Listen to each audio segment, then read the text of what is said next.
네, 오늘 설교 제목은 복음은 어떻게 기쁜 소식이 되었을까? 복음은 어떻게 기쁜 소식이 되었을까라는 제목으로 하나님 말씀 전하겠습니다. 여러분은 자녀의 교육비로 얼마나 쓰고 계십니까? 형편에 따라 다르겠지만 보통 우리나라 부모들은 자신의 노후 준비를 위해서 쓰는 돈보다 자녀들의 교육비로 훨씬 더 많은 돈을 쓰고 있다라고 합니다. 제가 좀 디테일하게 통계를 봤는데 우리나라 초등학생 한 명에게 들어가는 사교육비가 대략 얼마인 줄 아십니까? 대략 46만 원 정도 한다고 합니다. 그거밖에 안 하나? 나는 더 내는데. 중학생은요? 중학생은 60만 원 정도고요. 고등학생은 한 75만 원 정도라고 합니다. 야, 고등학생 부모님들은 정말 대단하신 분들인 것 같아요. 그럼 대학에 들어가면 끝이냐? 아닙니다. 대학생이 되어서도 요즘에 그 전공을 쫓아가지 못해서 전공 과목을 위한 과외를 따로 받는 학생들이 또 있다고 합니다. 부모들은 그냥 등골이 빠지는 거죠. 그죠? 네. 그런데 여러분, 목사도 때때로는 과외를 받는다는 사실을 아십니까? 야, 목사도 과외를 받는다. 네. 여러분, 신대원에 들어가는 거 요즘에 그 미달이 많아서 요즘에는 그냥 들어가는 것 같은데요. 제가 신학교 신대원에 들어갈 때만 해도요, 경쟁률이 보통 3대 1을 넘었습니다. 그래서 이 입시가 굉장히 중요해서 그 시험을 봐서 들어가야 되는데 이 시험을 위해서 또 다른 과외, 또 다른 클래스를 이 수강을 해야 될 정도로 굉장히 그 문턱이 높았던 시절이 있었습니다. 저는 그냥 갔습니다. 네.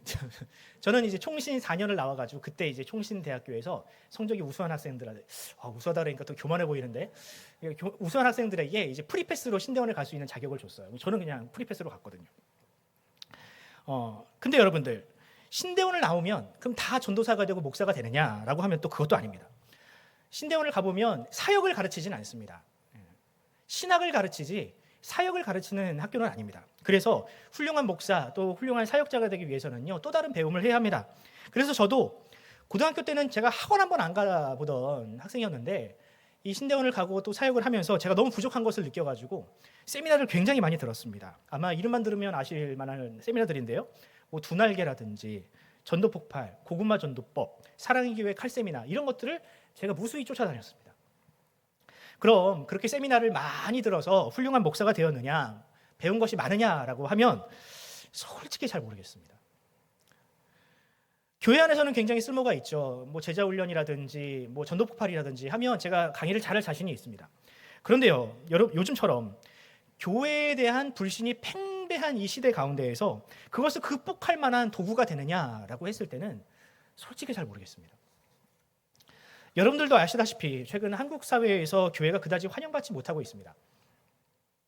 코로나 때 신천지가 하도 난리를 부리니까 그럴 수도 있겠지만 뭐 이미 예전부터 그런 냉소적인 분위기는 여전했거든요. 예전에는 뭐 가가호우를 방문하면서 초인종을 누르면 좋은 소식 전하러 왔습니다라고 하면 그래도 많은 분들이 문을 열어주던 시대가 있었습니다. 그런데 요즘에는 그냥 아파트 입구에서부터 그냥 차단을 당합니다. 또 제가 최근에 굉장히 놀라운 뉴스를 봤는데요. 상가 건물주들이 그 상가 세를 놓을 때 교회는 굉장히 기피한다고 합니다. 그러니까 교회가 일종의 기피 시설이 되었다라는 거예요. 그러니까 이런 냉소적으로 변해가는 이런 세상을 바라보면서 교회에 대해서 냉소적으로 변하는 세상을 바라보면서 제 마음이 어떻게 편하겠습니까, 여러분? 저 아직 젊잖아요, 여러분. 제 미래와 한국교회의 미래가 이렇게 연결이 되어 있는데 제 마음이 어떻겠습니까? 이런 현실적인 고민을 하면서 저는 한 가지 근본적인 질문을 하지 않을 수가 없게 되었습니다. 과연 우리가 믿노라 말하는 복음이란 과연 무엇일까? 복음은 말 그대로 굿뉴스, 좋은 소식이 되어야 하는데 왜 세상은 이 소식을 기쁘게 받아들이지 못할까? 왜 성도들은 복음을 전하는 교회가 아니라 이단에 빠져서 저렇게 헤매고 있을까? 이런 질문을 하던 중에 저는 그런 결론을 내리게 되었습니다. 우리는, 아니 어쩌면 나도 복음이 뭔지 잘 모르고 있는 것은 아닌가? 내가 복음을 안다 혹은 믿는다라고 말하지만 그것이 성경이 말하는 참 복음일까? 라는 질문을 던지게 되었습니다. 여러분들은 과연 복음을 뭐라고 생각을 하십니까? 누군가 여러분들에게 복음이 뭐예요? 라고 물어보면 여러분들은 과연 어떻게 복음을 설명하시겠습니까? 뭐 정답은 여러분들이 다 알고 있습니다. 예수 믿고 회개하고 또 구원을 받아서 천국에 가는 거. 굉장히 단순한 것 같지만 이것이 정답입니다. 이것은 분명히 틀림없는 사실입니다. 우리는 죄인이었으며 또한 현재도 죄인이고 하나님께서 그런 우리를 은혜로 구원하셔서 천국 백성 삼으셨다라는 것은 변함없는 진리입니다.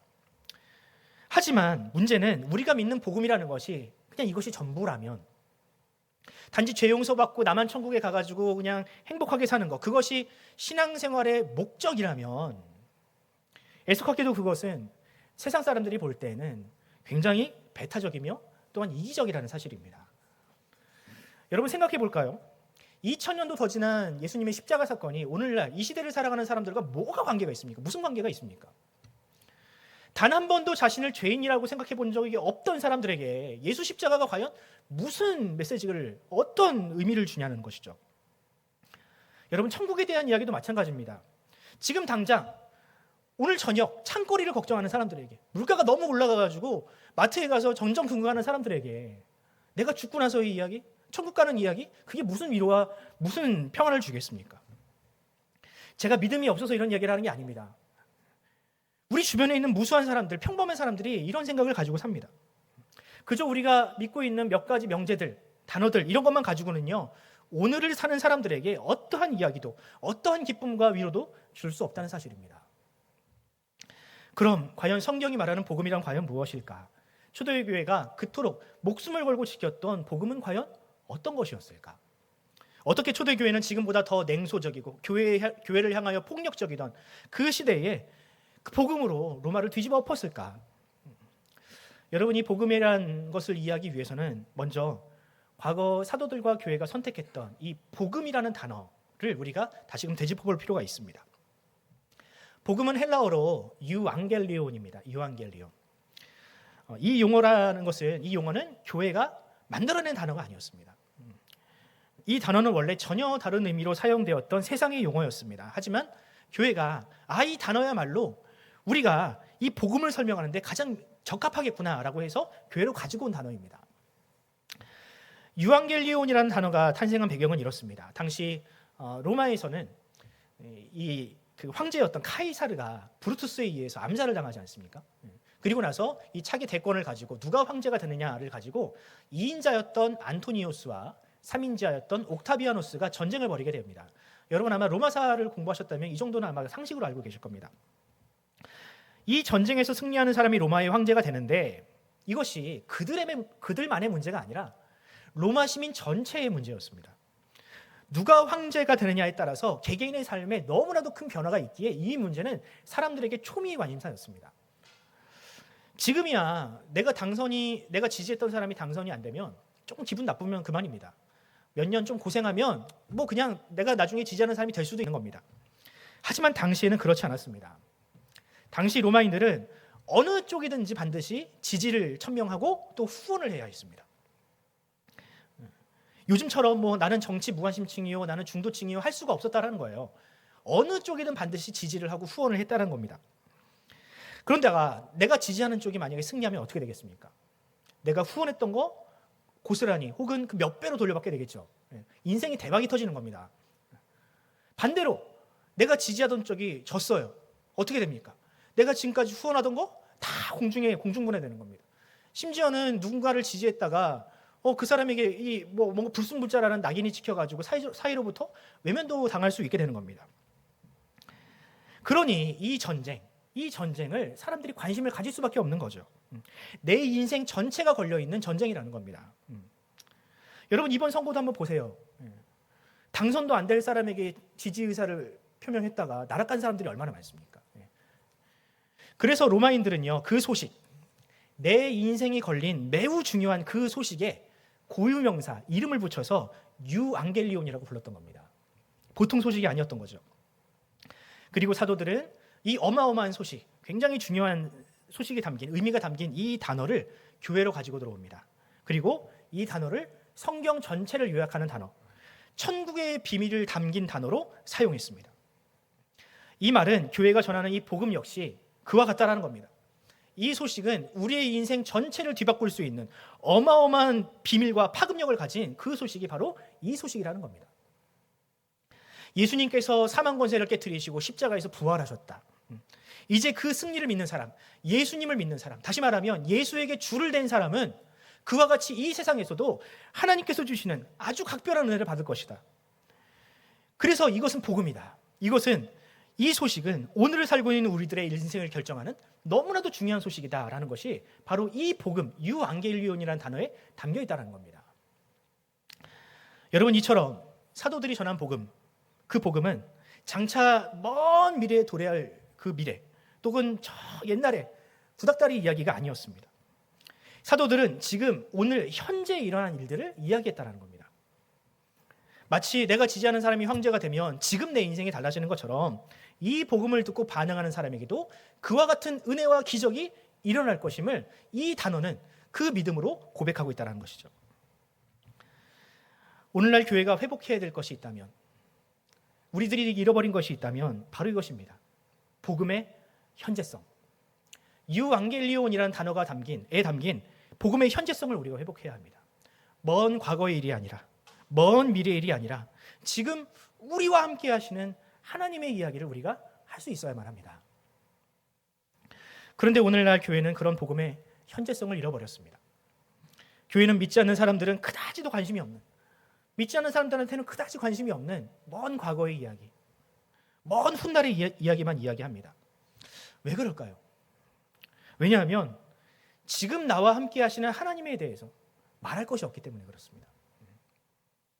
지금 하나님께서 나와 함께 하신다는 사실을 간증할 만한 간증거리가 없어서 그래요. 반면에 과거나 미래의 일은 이야기하기가 쉽습니다. 과거의 일은 이미 결정된 일이잖아요. 해석하면 그만입니다. 미래의 일은 어떤가요? 미래의 일은 하나님의 영역이니 하나님께서 약속하신 대로 이야기만 하면 됩니다. 말하는데 부담이 없습니다. 그래서 이렇게 부담 없는 이야기들, 말하기 편한 이야기들로만 교회가 채워지기 시작했다는 것이죠. 과거에 죄사함 받았던 이야기, 먼 미래에 천국 가는 이야기, 이런 이야기만 주구장창한 겁니다. 그래서 복음의 현재성을 잃어버리게 된 것입니다. 물론 오늘날 교회도 오늘의 일을 이야기하려 합니다. 그런데 그 오늘의 일이라는 것이 사람들이 보기에는, 특히 세상 사람들이 보기에는 너무나도 세속적이고 또 너무나도 평범합니다. 교회가 아니어도 얼마든지 들을 수 있는 이야기들만 그렇게 오늘의 일로 이야기를 합니다. 세상에서 성공하려면 어떻게 해야 된다. 세상에서 사람들과 어떤 방식으로 대화를 해야 된다. 어떻게 처신을 해야 된다. 이런 이야기들. 그런데 여러분, 이런 이야기들은요, 사실 목사들의 전문 영역은 아닙니다. 오히려 이런 이야기들은요, 저 김창옥 교수라든지 백종원 씨가 훨씬 더 잘합니다. 훨씬 더 재밌고요, 훨씬 더 유익합니다. 어떨 때는 은혜도 돼요. 물론 여러분, 성경에도 믿음 좋고 세상적으로도 성공한 사람들이 많습니다. 뭐 요셉이라든지 다니엘과 같은 사람. 그런데요, 그들이 받은 복이라는 것이 과연 성경이 이야기하는 보편적인 복, 그들의 성공이라는 것이 복음이 약속하는 보편적인 약속이라 할 수 있겠습니까? 다 국회의원이 되고 뭐 다 재벌이 되면 성경이 약속하는 복이 과연 그런 것인가요? 만약에 여러분들 복음이 또 혹은 성경이 하나님이 우리에게 그런 복을 약속을 하셨다면 우리는 전도할 필요 없습니다, 여러분. 하나님께서 그런 복을 우리에게 보편적으로 약속을 하신다면 우리가 전도하지 않아도요, 사람들은 교회로 몰려올 겁니다.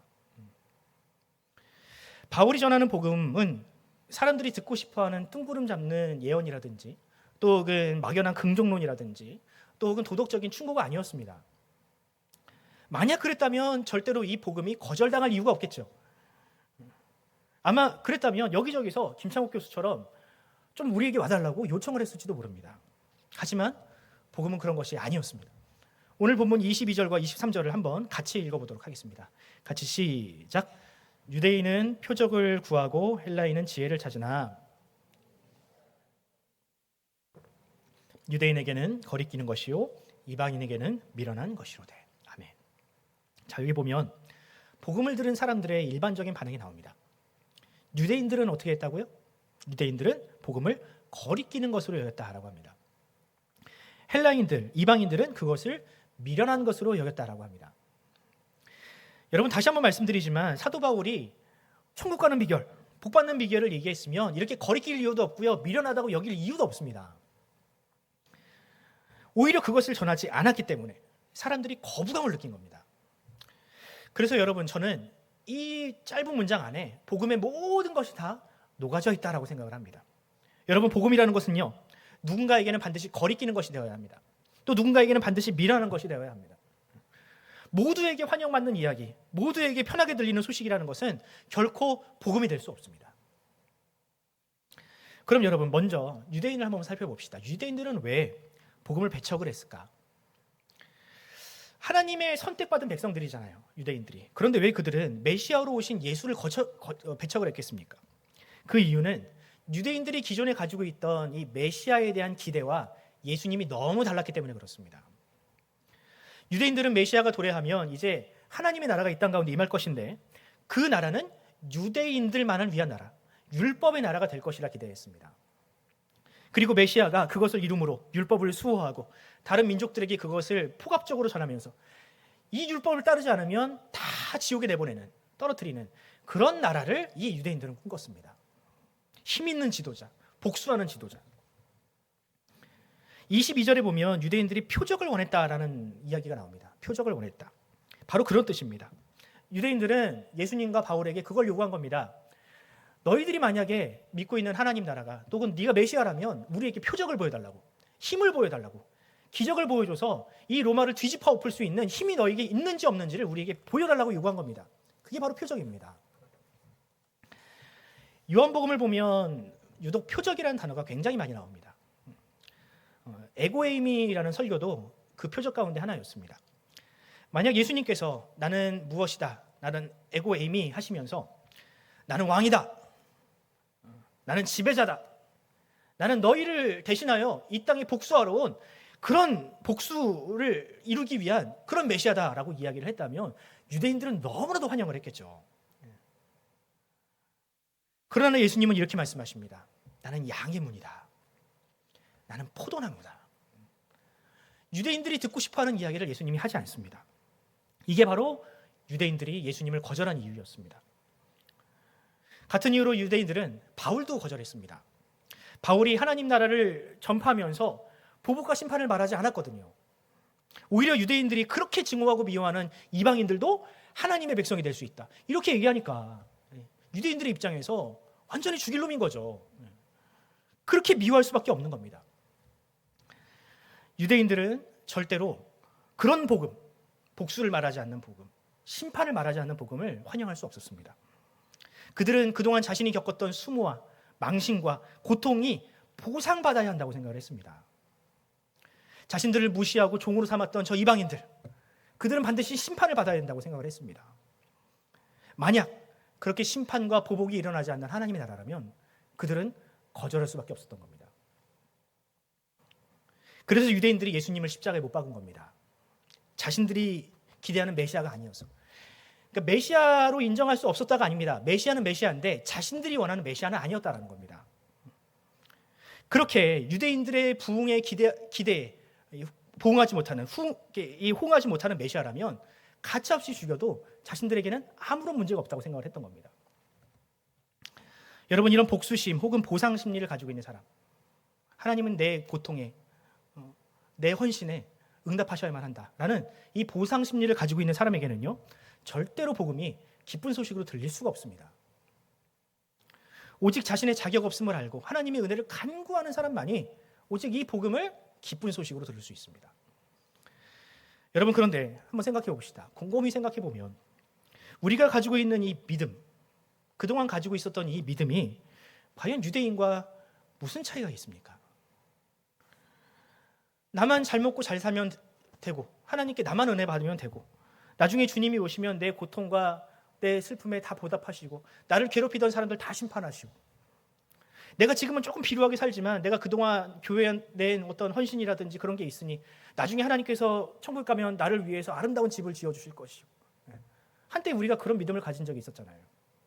만약에 우리의 믿음이 그 정도라면 유대인들과 과연 무엇이 다르겠습니까? 만약 우리가 전하는 복음이라는 것이 이 유대인들이 전했던, 가지고 있었던 이 배타적이고 이기적인 믿음과 다르지 않다면 어떻게 그 복음이 세상으로부터 기쁜 소식으로 들릴 수 있을까요? 헬라인의 경우를 한번 보겠습니다. 이방인들의 경우를 한번 볼게요. 본문을 보면 헬라인들은 복음을 미련한 것으로 여겼다고 합니다. 미련한 것. 여기에는 두 가지 이유가 있는데요. 첫 번째 이유는 복음이 하나님께서 이 땅에 오셨다라고 선언했기 때문에 그렇습니다. 별 문제가 없다라고 우리는 느끼지만 이게 굉장히 문제인 것이, 여러분, 죄인은 본능적으로 하나님으로부터 혹은 신으로부터 멀어지려는 습성이 있습니다. 아담이 그랬죠. 아담이 죄를 범한 이후에 자신을 나뭇가지로 가리고 하나님을 피해서 나무 뒤로 숨었던 이 아담을 기억하십니까? 바로 그런 아담의 본성이 우리 안에도 있습니다. 그런데요, 여러분, 아이러니하게도 그런 본성, 신으로부터 도망치려는 이 본성, 그것을 위해서 종교가 태어났다는 사실을 아십니까? 종교는요, 신을 피하기 위해서 만들어낸 일종의 도피처입니다. 되도록 신의 간섭을 받지 않기 위해서, 신과 멀리 떨어져 있기 위해서 만들어낸 것이 아이러니하게도 종교라는 거예요. 여러분, 아마 그 영화 파묘를 보신 분들은 이게 대략 무슨 말인지 아마 아실 겁니다. 여러분, 영화를 보면 땅을 팠더니 나와서는 안 될 것이 나오지 않습니까? 험악한 것이 나와버리지 않았습니까? 여러분, 이 주인공들이, 이 귀신이 세상에 나오지 못하도록 필사적으로 맞지 않습니까? 막 구슬을 하고 막 돼지를 잡고 막 여기다가 막 피칠갑을 하면서 이 귀신이 세상에 나오지 못하도록 필사적으로 막단 말이죠. 그러니까 신을 어르고 달래는 것, 이게 바로 종교가 하는 일입니다. 이게 일종의 무당이 하는 굿이라고 우리가 보아서 그렇지, 이것이 일반화되면 이게 바로 종교가 하는 일입니다. 신을 어르고 달래고 어떻게든지 세상에 영향을 미치지 못하게 만드는 것, 이게 바로 종교의 역할입니다. 기독교가 그렇다는 게 아니라요, 세상의 종교가 보통 이런 일을 합니다. 당시에도 그랬습니다. 여러분, 사람들은요, 신을 저 하늘에만 묶어두려 했습니다. 왜냐하면 신이 이 땅에 내려오면 파국이잖아요, 파국. 성경을 한번 보십시오. 하나님께서 이 땅에 내려오셔가지고 세상이 평안했던 적이 있습니까? 물로 심판을 하신 하나님, 언어를 흩으셔가지고 사람들을 혼잡케 하신 하나님. 그래서 사람들은 이 종교를 만들어내서 신을 하늘에만 있는 존재로 만들었다는 거예요. 그럼 만약에 신이 하늘에만 있으면 이 땅은 어떻게 됩니까? 땅은 신의 개입이 없으니 사람이 마음대로 살아도 되는 그런 공간이 되는 겁니다. 법을 지키지 않고 죄를 지어도 하나님의 개입이 없으니 괜찮은 공간이 된다는 거죠. 자신의 욕망을 마음껏 발산하고 심지어 죄를 지어도 아무런 일이 일어나지 않습니다. 그렇게 만드는 것이 뭐예요? 종교의 역할이었다는 거예요. 그런데 여러분, 복음은 뭐라고 합니까? 우리가 알고 있는 복음이 굉장히 놀라운 것이 그리스도 예수가 하나님이시며 그분이 이 땅 가운데 오셨다라고 얘기를 합니다. 세상은 그걸 기대하지 않는데 복음은 그걸 이야기한다라는 거예요. 이 말이 이방인들에게는 너무나도 충격적인 선언이라는 겁니다. 어떻게 저 하늘에 계셔야 하는 하나님이, 신이 이 땅 가운데 올 수 있느냐? 내가 나중에 죽어서나 만나야 되는 그 신을 내가 어떻게 이 땅 가운데 볼 수 있느냐? 이것만큼 이방인들에게 두려운 것이 없었다라는 겁니다. 신이 신의 영역을 벗어나서 사람이 되어 사람의 영역으로 온다. 여러분, 이게 그 당시 사람들에게는요, 일종의 도둑질입니다. 남의 집에 침범하는 겁니다. 그래서 바울은 데살로니가 교회에 대해서 편지를 쓸 때 천국에 대해서 다음과 같이 이야기를 합니다. 데살로니가전서 5장 2절 말씀을 한번 같이 읽어보도록 하겠습니다. 같이 읽어봅시다. 시작. 주의 날이 밤에 때문이라. 아멘. 도둑이래요. 하나님이 도둑같이 오신대요. 그런데 여러분, 어쩌면 이런 이방인들의 생각, 그 생각이 우리에게 남아있는지도 모르겠습니다. 만약 우리도 하나님을 그저 저 하늘에만 계셔야만 하는 분, 일주일에 단 한 번 예배를 드리면 그것으로 만족하셔야만 하는 분으로 우리가 생각을 한다면 이방인들이 가지고 있었던 종교와 우리가 무슨 차이가 있다 할 수 있겠습니까? 평일의 나의 삶에는 절대로 영향을 끼쳐서는 안 되는 분이라고 우리가 생각을 한다면 이방인들이 가지고 있었던 그 종교와 그 믿음과 뭐가 차이가 있겠습니까? 만약 우리가 그런 생각을 가지고 신앙생활을 한다면 우리는 복음을 오해해도 한참 오해한 것입니다. 이런 사람에게는 절대로 복음이, 하나님의 임재가 기쁜 소식으로 들릴 수 없습니다. 헬라인들이 복음에 대해서 미련한 것이다 라고 말했던 두 번째 이유가 있습니다. 그 이유는 복음이 논리와 형식에 구애받지 않았기 때문입니다. 이게 무슨 말이냐면 이런 겁니다. 당시 로마 사회는 헬라 철학을 기반으로 세워진 나라였습니다. 그들은 법, 수학, 논리학, 철학 이것이 아니면 대화를 하려 하지 않았습니다. 이방인의 사도였던 바울이 이방인에게 복음을 전하기 위해서 굉장히 논리적으로 이 서신들을 작성을 하잖아요. 뭐 갈라디아서라든지 뭐 로마서라든지 에베소서와 같이 읽기만 해도 머리가 터질 것 같은 그런 철학적인 논리적인 서신들을 바울이 작성할 수밖에 없었던 이유가 있었던 겁니다. 이방인들이 읽어야 하니까. 이방인들이 읽을 만한 글이 되어야 하니까. 그런데 여러분, 우리가 잊지 말아야 할 것이 있습니다. 복음을 논리적으로 설명할 수는 있습니다. 그런데요, 논리 그 자체가 복음은 아니라는 사실입니다. 제가 교리나 논리가 필요 없다라고 말하는 게 아닙니다. 교리는요, 우리가 배우면 우리가 가지고 있는 믿음을 풍성케 하는 그런 능력이 있습니다. 하지만 교리로 사람을 바꿀 수는 없습니다. 사도행전 17장을 보면 사도 바울이 수많은 곳에서 전도를 하다가 이제 철학의 도시였던 아테네에 가서 이 복음을 전하는 장면이 나옵니다. 거기서 사도 바울이 자신이 가지고 있던 수많은 지식과 지혜와 철학을 가지고 논리를 가지고 그들에게 복음을 전합니다.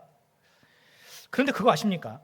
바울이 복음을 전했던 곳 중에서 거의 유일하게 그곳에 교회가 세워지지 않았는데 거기가 어디냐면 바로 그리스 철학의 도시였던 아테네였던 겁니다.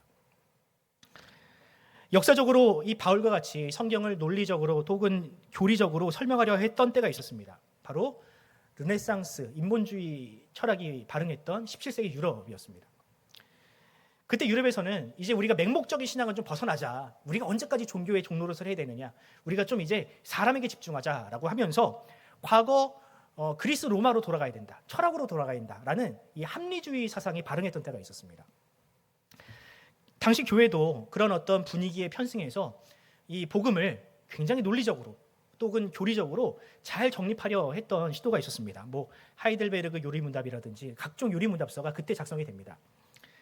물론 이런 그 교리서들이 이 요리문답집이 기독교 발전에 굉장히 큰 기여를 한 것은 사실입니다. 그런데 부작용이 있었어요. 뭐냐면 하나님의 그 풍성한 성경의 그 풍성한 내용들이 사람이 작성한 몇 개의 문장으로 축소되고 압축되기 시작을 했습니다.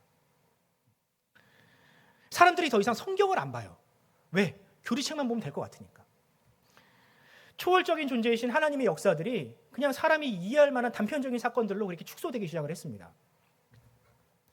하나님의 풍부한 사랑과 은혜가 그저 사람의 말 몇 마디로 축소된 것입니다. 저는 이런 17세기 유럽의 어떤 시행착오가 과거 초대 교회에서도 있었다라고 생각을 합니다. 복음을 이방인들에게 잘 설명하기 위해서 논리와 철학을 도입을 했지만 결국 이 논리로는 사람을 바꿀 수 없음을 철저하게 깨닫고 반성을 하고 다시 예수의 이야기로 돌아갔다라고 생각을 합니다. 일전에 목사님께서 자주 말씀하시죠. 성경의 순서가 중요하다고. 특히 신약 성경의 순서가 중요하다고.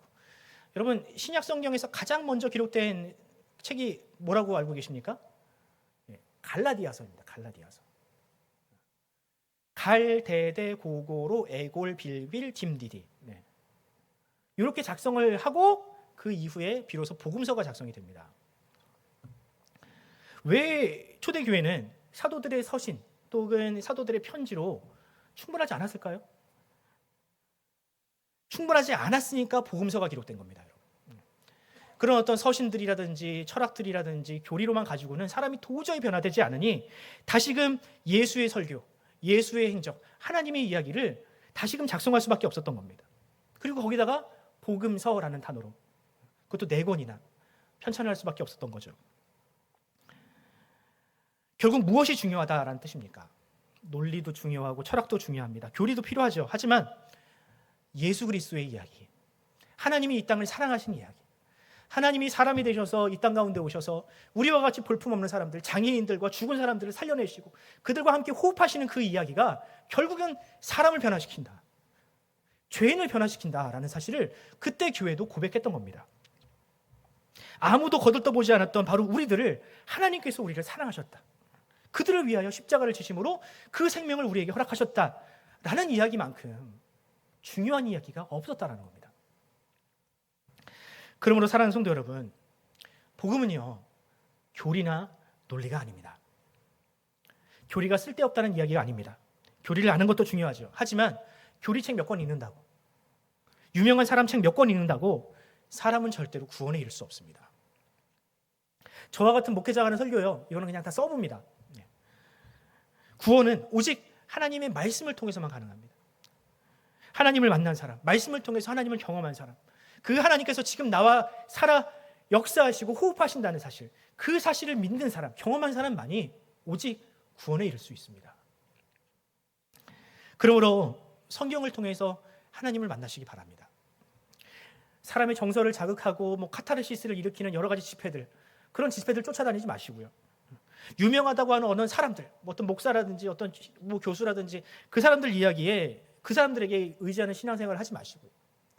하나님의 이야기, 우리와 함께 하시는, 우리를 누구보다 사랑하시는 그 하나님의 말씀에 여러분들로 돌아오시기 바랍니다. 말씀을 마치겠습니다. 저는 지금까지 복음이 아닌 것을 정말 길게 장황하게 설명을 했습니다. 그만큼 우리가 복음을 오해하고 있는 부분도 많고 또 우리의 신앙이 왜곡된 부분도 많기 때문에 그렇습니다. 이쯤 되면 이제 여러분들의 마음속에 이런 궁금증이 생기실 거예요. 그래서 복음이 뭔데요? 아닌 건 알겠는데 복음에 대해서 설명해 주세요. 그런데 여러분, 저는 이미 복음에 대해서 그 힌트를 여러분들에게 다 드렸습니다. 제가 설명드린 복음이 아닌 것을 다 제외하고 나면요, 남는 것이 있는데 그게 바로 복음입니다. 제가 한번 정리해 드릴게요. 첫 번째, 복음은 과거나 미래의 일이 아닙니다. 오늘, 현재 일어난 일입니다. 두 번째, 복음은 이기적이거나 배타적이지 않은 것입니다. 세 번째, 복음은 사람의 지혜와 논리로는 설명할 수 없는 일입니다. 성경에서 이 세 가지를 다 빼면 남는 게 있습니다. 뭐가 남을까요? 바로 사랑이 남습니다. 사도 바울도 이것을 깨닫고 다음과 같이 고백을 합니다. 고린도전서 13장 1절로 2절입니다. 한번 같이 읽어보시죠. 같이 시작. 내가 사람의 방언과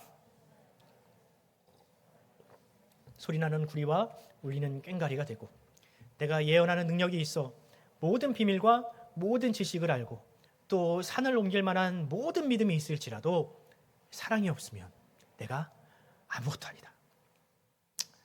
아무것도 아니래요. 다 쓸데없는 일이에요. 사랑하는 성도 여러분, 제가 지금까지 설교한 내용들 다 잊어버리셔도 상관없습니다. 하지만 지금부터 하는 이야기만큼은 여러분들 꼭 기억하시기 바랍니다. 예수님이 전한 복음, 사도들이 전한 복음, 성경의 모든 이야기는 다 결국 사랑에 관한 이야기입니다. 사랑은 과거나 미래의 일이 아닙니다. 누군가 여러분들에게 내가 옛날에 너를 사랑했었어, 내가 지금은 바쁘니까 내가 1년 있다가 너를 사랑할게 라고 얘기하시면 여러분들은 그것을 과연 사랑으로 받으시겠습니까? 아니죠. 사랑은 지금, 오늘 바로 내 눈앞에서 일어나야 그것이 사랑입니다. 또 사랑은 이기적이거나 배타적일 수 없습니다. 용서할 수 없는 사람도 용서하게 만드는 힘이 사랑에 있고요, 아낌없이 내어주어도 다함이 없는 것이 바로 사랑의 능력입니다. 무엇보다 사랑은 사람의 몇 마디 말, 사람의 지혜, 이걸로는 도저히 설명할 수 없는 겁니다. 여러분, 부모가 자녀를 사랑하는 것이 어떻게 말로 다 설명할 수 있습니까? 죄인을 죽기까지 사랑하신 우리 하나님의 사랑을 어떻게 사람의 글로, 사람의 말로 다 표현할 수 있습니까? 아까 불렀던 찬송가가 그렇게 이야기하지 않습니까? 그 크신 하나님의 사랑 말로 다 형용 못하네. 하늘을 두루마리 삼고 바다를 먹물로 삼아도 다 기록할 수 없는 것이 우리 하나님의 사랑이라고 이야기하지 않습니까? 그러므로 여러분, 복음은 사랑입니다. 모든 사랑이 다 복음이라고 말하지는 않습니다. 하지만 사랑이 없는 복음은 결코 복음이라 할 수 없습니다. 복음이 사랑과 함께 일하지 않으면 그 어떠한 역사도 일어나지 않습니다. 복음이 사랑과 함께 일하지 않으면 그것은 절단코 기쁜 소식이 될 수 없습니다. 사랑이 없는 전도, 사랑이 없는 신앙생활, 사랑이 없는 이웃사랑, 여러분 이거 다 자기만족입니다. 아무런 영향력도 없는 자기만족에 불과합니다. 하지만 그 마음에 진실한 사랑이 있다면, 예수님께서 우리를 사랑하신 그 사랑을 간직한 사람이라면 그 사람이 하는 모든 행위는 다 복음입니다. 말주변이 없어서 논리적으로 설명하지 못해도 진실한 사랑이 담긴 눈물 한 방울로도 사람은 얼마든지 변화될 수 있습니다. 내가 예수님에 대해서 말로 다 설명할 수 없지만 지금 나를 한번 보라고. 내가 과연 당신을 이렇게 사랑할 수 있는 사람이냐고. 내가 당신에게 이렇게 용서를 구하는 것, 내가 당신을 이렇게 용서하는 것, 그것은 다 하나님께서 나를 사랑하셨기 때문이고 하나님께서 당신을 나보다 더 사랑하기 때문이라고 이야기할 수 있는 사람은, 그 사람은 비로소 복음을 전하는 것입니다. 제가 7년을 신학을 공부했고요, 5만 가지 세미나를 다 다녀봤지만 아무도 사랑이 곧 복음이라고 말해주는 사람이 없었습니다. 그러나 사역을 하면서 또 여러분들과 함께 웃고 또 울면서 이것을 깨달았습니다. 제가 한때 우리 청년들을 집으로 불러서 성경 공부를 시킨 적이 있습니다. 그때 밥을 헤매기면서 복음을 전했거든요. 그런데 여러분, 그거 아십니까? 우리 청년들이 제가 전한 성경보다, 복음보다 제 아내가 해준 닭볶음탕에 더 감동을 했다는 사실을 아십니까? 애들이 그걸 더 오래 기억해요. 그걸 더 감동을 해요. 닭볶음탕은 사랑입니다. 여러분, 이 단순한 진리를 깨닫기까지 참 오랜 시간이 걸렸습니다. 사람을 변화시키는 것은, 저는 한때는 설교다, 탁월한 설교를 해야 된다, 또는 훈련을 해야 된다, 흔해 빠진 사랑은 아니다라고 생각을 했던 적이 있었습니다. 그래서 각종 예배나 각종 집회를 만들어서 사람들을 많이 동원하면 그것으로 내가 할 일을 다 했다라고 생각했던 적이 있었습니다. 참 바보 같은 생각이었습니다. 하지만 여러분, 한번 생각을 해봅시다. 저만 바보 같은가요? 아니요, 사실 우리 모두는 다 사랑의 능력에 대해서 그다지 믿지 못하는 것 같습니다. 자녀들이 교회를 떠나면 다른 데 문제가 있다고 생각을 하지, 내가 그 자녀가 그것을 느낄 만큼 충분히 사랑을 주지 못했다라고 생각하지는 않습니다. 한국 교회가 쪼그라드는 건 일부 정치 목사들이 헛소리를 해서 그런 거지, 내가 이웃 사랑을 하지 못해서라고 생각하지는 않습니다. 여러분, 하나님은 사랑이십니다. 하나님은 우리에게 다른 것을 요구하지 않으십니다. 우리 보고 성경 박사가 되라고 요구하지 않으시고요, 또 성경을 더 공부하라고도 말씀하지 않으십니다. 제가 볼 때는 여러분, 주일에 오셔서 목사들이 하는 설교를 이해할 정도만 되면요, 그걸로서 충분합니다. 여러분, 신학교 가실 거 아니잖아요. 지금 우리에게 부족한 것, 우리에게 필요한 것은요, 하나님께서 요구하시는 건요, 바로 사랑입니다. 사랑. 이웃을, 가족을, 또는 교회를 사랑하는 바로 그 사랑을 하나님께서는 우리에게 지금 요구하고 계십니다. 말로만 하는 사랑이 아니라 진정으로 헌신하고 희생하는 사랑, 그 사랑만이 이 세상을 변화시킬 수 있습니다. 탁월한 논리가 아니어도 괜찮습니다. 거창한 건물을 갖지 않아도 상관없습니다. 사랑이 있으면 지금도 세상은 이 복음을 기쁜 소식으로 들을 것입니다. 그러므로 여러분, 우리가 이 복음, 사랑이라는 복음을 절대로 놓치지 않기를 바랍니다. 이 복음, 사랑이라는 복음을 굳게 붙잡읍시다. 사랑하는 일을 포기하지 맙시다. 때로는 우리의 사랑이 거절당할 수도 있습니다. 포기하고 싶을 때도 있겠지요. 돈 몇 푼 쥐어주고 내가 사랑했다라고 그냥 퉁치고 싶을 때도 있을 겁니다. 하지만 그 유혹에 넘어지지 마시기 바랍니다. 오직 사랑만이 우리에게 요구하시는 하나님의 유일한 사명을 여러분들 믿으시고 그 사랑하기를 여러분들 포기하지 마시기 바랍니다. 우리 푸른 사랑의 교회가 사랑하는 교회잖아요. 교회 이름에 사랑이 들어있는데 우리가 사랑을 해야만 하지 않겠습니까? 이 사랑을 가지고 이 세상을 기쁘게 하고 행복하게 하고 기쁜 소식을 전하는 그 사명을 우리가 감당해야 되지 않겠습니까? 바라기는 우리가 푸른 사랑의 교회의 교인으로서, 하나님의 사랑받는 자녀로서 그 사랑이라는 복음을 세상에 전하는 그런 거룩한 사명자가 되기를 간절히 축원드립니다. 우리 함께 기도합시다.